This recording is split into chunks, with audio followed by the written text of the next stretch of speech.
Depuis plusieurs semaines, on travaille avec l'équipe de René Villemur à Québec, qui est un éthicien de renommée internationale, qui s'implique depuis plusieurs années aussi pour la francophonie et qui trouve notre association Francophonie sans frontières très porteuse et qui a décidé de nous accompagner. Donc il est partenaire principal et avec sa collaboratrice qui est sociologue, Sophie Hamel Dufour, on a travaillé avec notre conseil d'administration sur l'assise éthique de Francophonie sans frontières parce qu'on a envie que notre action à travers le monde soit fondée sur l'éthique. Donc ce soir, le but de l'atelier, c'était de tester auprès des participants l'intérêt vis-à-vis de ces valeurs et de ce principe d'action, de voir s'il y avait une acceptation vis-à-vis d'eux, une acceptation interculturelle, parce que notre but c'est pas d'avoir des valeurs imposées, mais des valeurs qui s'imposent de par les participants et de par leur bagage culturel qui est divers selon leur pays.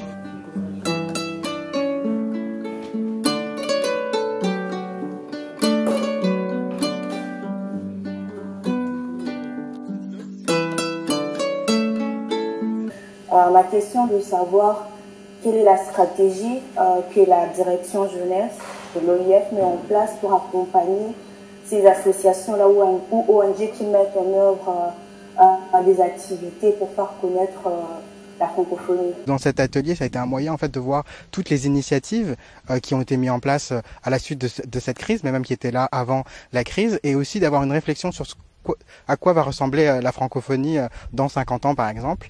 Et donc avec la France et le Québec qui sont deux États et gouvernements qui sont très impliqués dans la francophonie, l'OIF qui a lancé une consultation jeunesse qui en plus cette consultation jeunesse devait être faite avant la crise, n'était pas prise en compte par rapport à la crise, mais a été perturbée, chamboulée par la crise, et donc ça a permis d'avoir aussi des réponses qui étaient importantes, d'avoir participé à une intelligence collective pour avoir des initiatives, pour réfléchir à une francophonie d'avenir.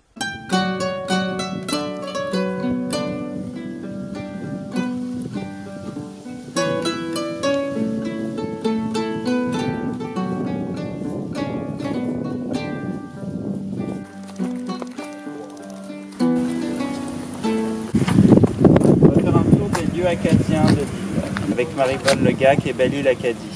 Et puis Baptiste. Et Baptiste. Un Acadien errant, banni de ses foyers. Un Acadien errant, banni de ses foyers. Quand les Acadiens sont arrivés, c'est-à-dire 363 personnes, 78 familles, l'abbé Leloutre, qui a discuté avec les États de Bretagne, avec la France et le gouverneur de Belle-Île, Varenne, avait imaginé un village commun à tout le monde, aux Acadiens. Et la décision a été prise que non, pour une meilleure assimilation, il fallait que les 78 familles acadiennes soient dispersées dans tout Belle-Île, dans les 4 paroisses. Et c'est comme ça que dans 40 villages, les 78 familles acadiennes ont été dispersées.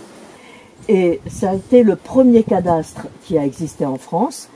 Belle-Île a été partagée en 530 parcelles. Il y avait 120 villages et chaque famille recevait 20 arpenteurs avec un acte de propriété qui s'appelait un afféachement. Pour supporter le grand vent qui existe et qui est le vent, il fallait que la porte fasse 50 cm de large, 1,70 m de haut. Donc ça veut dire que les gens n'étaient pas encore très très grands à ce moment-là. Tout était réglementé, comme actuellement, tout est réglementé.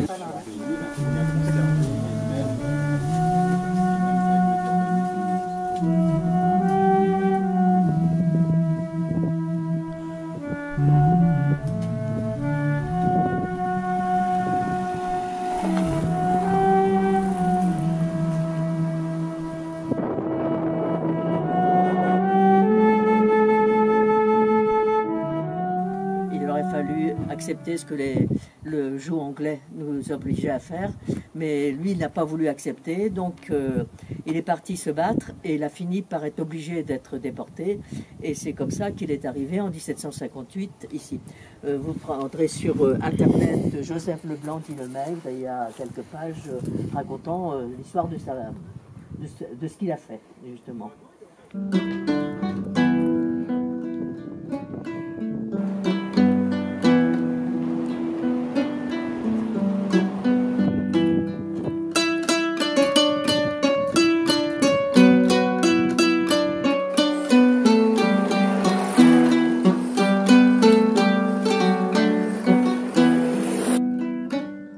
Si on arrive à reconstruire la mémoire acadienne, c'est qu'il y a tous les différents registres paroissiaux qui ont été échangés entre les paroisses et remontés sur les évêchés, et ça nous constitue une base historique pour permettre de retrouver l'histoire de la population acadienne. Cette maison-là aussi, à 1766.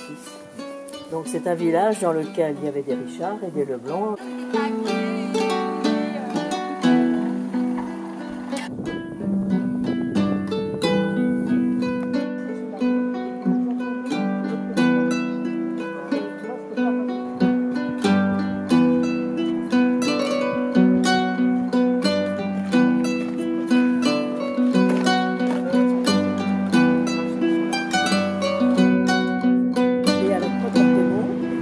Elle a été très généreuse pour les Bellilois. Oui. Quand il y a eu un peu de famine parce que la récolte avait été mauvaise et la pêche avec, elle a créé une pièce à Paris qu'elle a jouée au profit des Bellilois.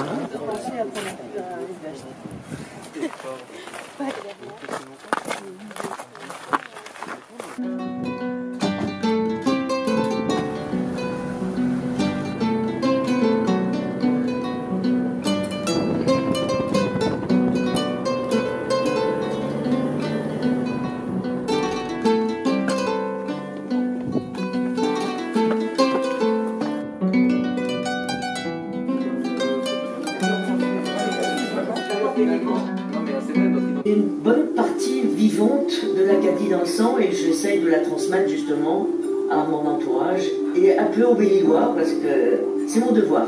Belle-Île, ça a toujours été des croisements de population, et ça a toujours été guidé finalement par le même langage qu'est le français. La francophonie à travers toute l'histoire de France, mais d'ailleurs ça de toute façon c'est une histoire politique, mais c'est aussi très intéressant surtout de voir des jeunes, en fait je suis ravi de voir des jeunes qui soient passionnés par ces questions-là, parce que je trouve que ça permet d'ouvrir le champ des possibles.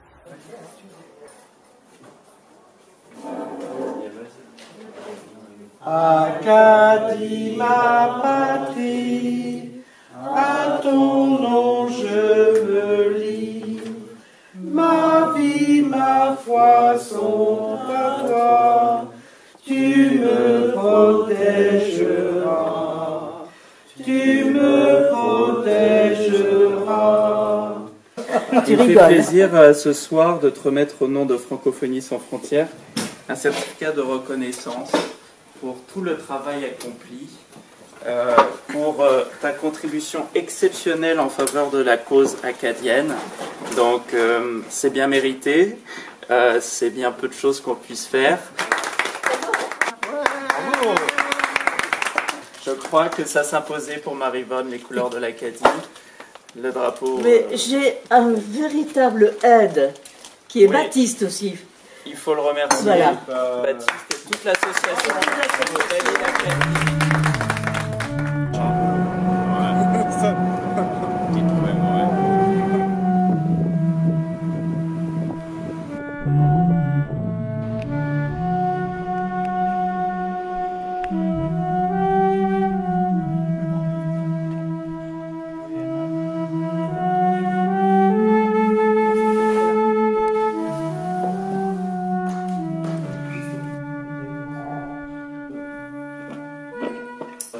Les freins et les éléments de contexte en ligne, et nous allons parler des éléments de solution et les opportunités. Lorsqu'on parle par exemple du programme de volontariat, c'est de l'OIF. On sait très bien le rôle de l'Organisation internationale de la francophonie dans l'espace francophone, et avoir ces gens des difficultés voyez un peu ce que ça fait déjà quand tu dois commencer une expérience en dehors de ton pays. Et déjà, le premier problème, c'est les visas.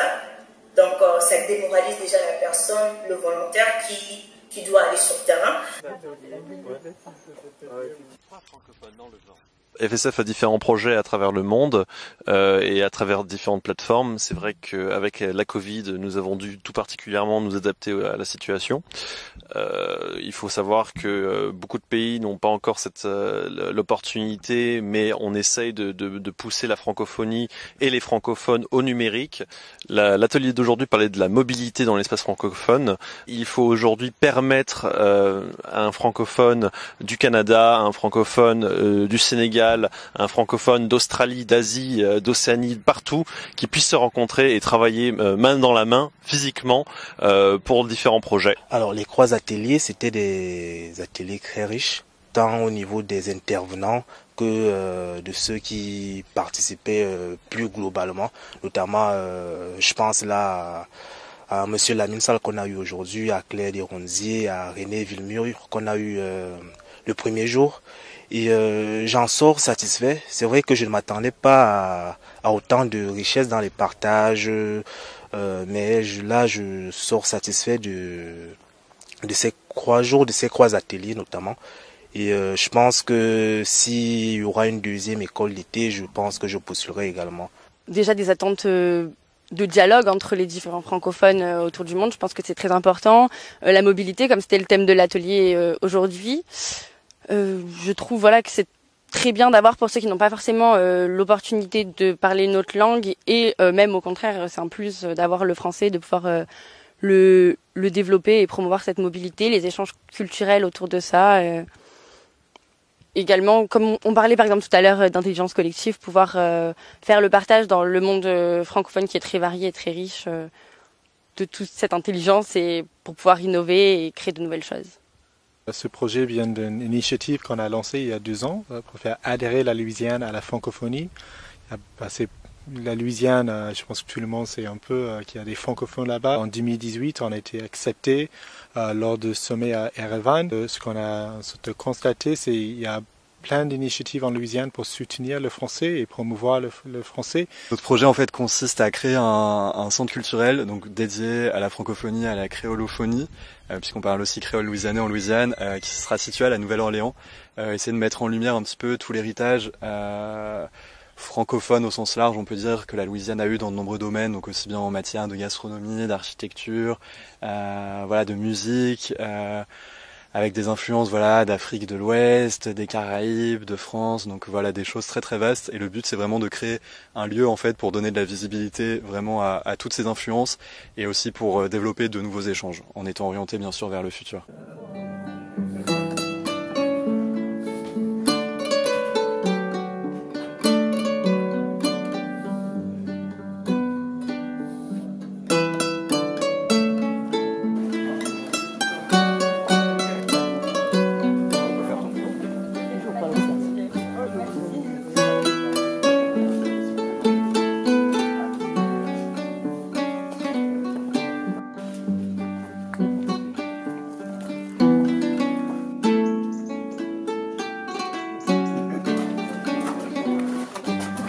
C'est l'affaire des poisons de Madame de Montespan, qui était une des maîtresses du roi et qui a quand même eu 7 enfants avec Louis XIV.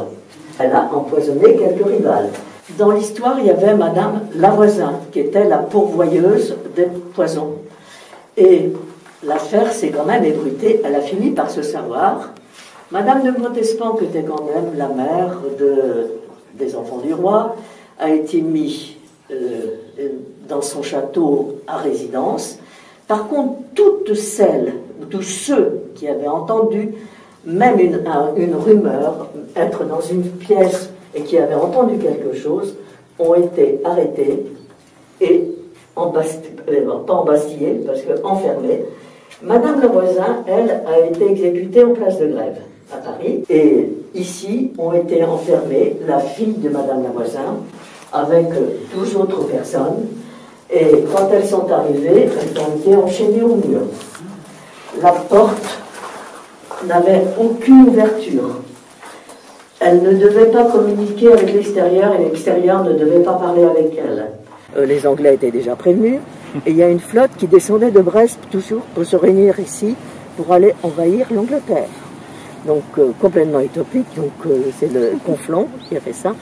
Et naturellement, les Anglais étaient tout à fait au courant, ils s'étaient positionnés derrière Belle-Île. Donc les plus gros fleurons de la flotte française, le Thésée, le Royal, tout ça, coulaient.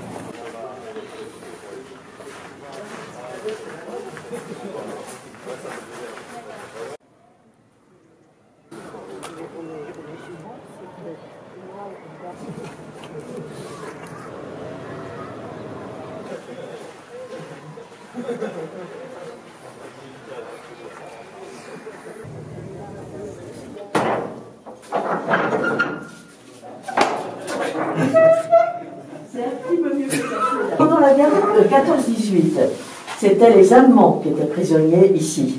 Et il y avait même tout un camp sur les glaciers de blessés allemands, parce qu'il y avait un hôpital militaire, donc il y avait tout le camp des blessés allemands. Et par contre, entre 1945, ce sont les Allemands qui occupaient Belle-Île, et il y a eu 3000 Allemands qui ont occupé Belle-Île.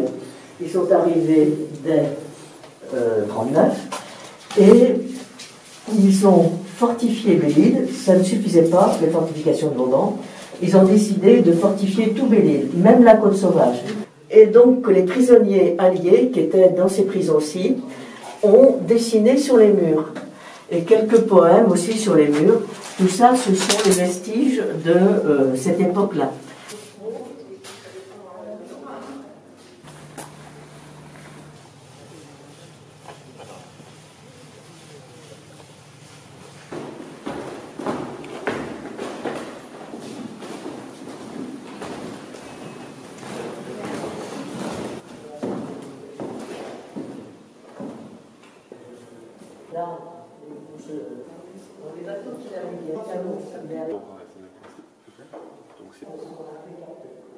Qu'est-ce qu'il a trouvé dans le mur? Enfoncé à la citadelle ici en disant écoutez, j'ai un tableau qui représente Saujon à Belle-Île de 1761. Est-ce que ça vous intéresse? Et donc c'est le tableau.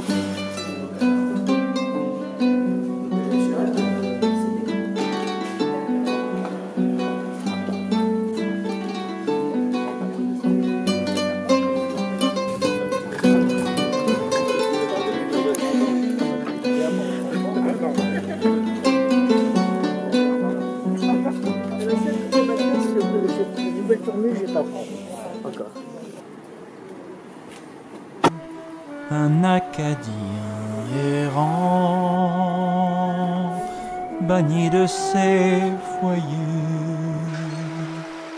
parcourait en pleurant des pays étrangers, parcourait en pleurant des pays étrangers. Un jour triste et pensif, assis au bord des flots. Un jour triste et pensif, assis au bord des flots. Une des plus petites communautés de communes de France et qui réunit le plus de compétences. On s'occupe de l'aérodrome, on s'occupe de la collecte du lait. Chaque jour, il y a un camion qui collecte le lait dans les fermes laitières de Belle-Île et qui part sur le continent à amener le lait chez Lactalis, dans une fromagerie. On gère un abattoir, donc, où l'on abat les animaux, sauf les gros bovins, et qui nous permet, qu'on porte à bout de bras au niveau de la collectivité belliloise depuis toujours, puisqu'on estime que sans agriculture, notre île ne pourrait plus vivre. Les sarcophages égyptiens sont faits avec du bois de tamaris, parce qu'il n'y a pas d'arbres. Des palmiers, on ne peut pas faire des planches dans des palmiers. Donc dans les oasis du Fayoum, poussaient des tamaris. Moi, je les ai vus beaucoup dans le Ténéré également, au Niger. Et ce sont les Grecs qui les ont rapportés sur le littoral nord de la Méditerranée, et de là, ils ont fait leur chemin. Ils se sont ressemés jusque sur le littoral atlantique, ils sont remontés jusqu'en Angleterre, mais on n'a pas de traces de pollen fossile de Tamaris abelli. Voilà pour cette plante si familière, si chère au cœur des Bellilois. Merci. Merci. On a eu aussi des moments de partage, d'humour et des moments très riches. Donc je voulais vous en remercier infiniment, toutes et tous. Merci beaucoup pour l'accueil, l'hospitalité. Il y a des correspondances à faire aussi avec l'actualité des migrations et Belle-Île. On a eu un atelier cet après-midi sur la mobilité et la réciprocité dans l'espace francophone. Parce que s'il est très simple pour nous, Français, nous, Canadiens, d'aller en Afrique, d'aller en Asie, d'aller en Amérique du Sud, c'est pas le cas du tout pour certains habitants de pays dits du Sud. Là, on est dans des équations très complexes où il est difficile de construire une francophonie solidaire, cohésive, avec un mouvement de repli, de fermeture. La francophonie ne pourra acquérir sa pleine dimension que si nous construisons une sorte de citoyenneté commune. Vous l'avez même au...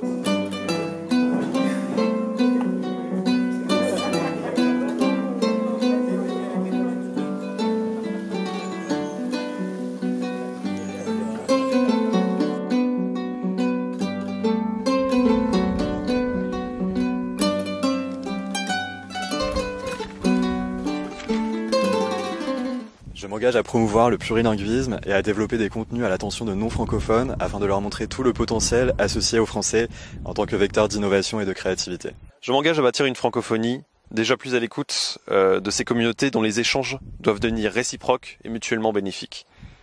Ensuite, j'aimerais bâtir une francophonie plus entreprenante, dont les initiatives contribuent à un avenir commun.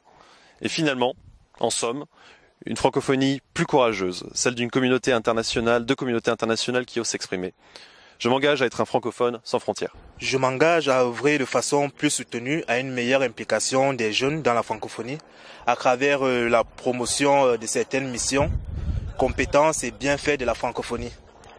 Plus spécifiquement à promouvoir les échanges transfrontaliers et en ce sens, je compte m'engager et m'impliquer plus durablement dans Francophonie sans frontières. Je m'engage à être actrice d'une francophonie de l'avenir au travers le soutien et la promotion dans cet espace privilégié qu'est le monde francophone, d'une mobilité réciproque, notamment par le biais d'une sensibilisation de la société civile aux enjeux et opportunités qu'offre la francophonie.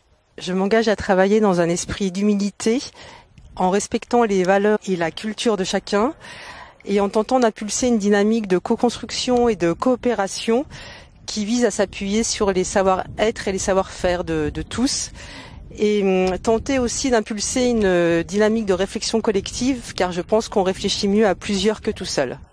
Je m'engage à promouvoir les liens commerciaux, culturels et institutionnels entre la Louisiane et l'ensemble du monde francophone. Je m'engage à continuer à promouvoir le français et l'engagement francophone dans l'exercice de mes missions et dans mes implications associatives.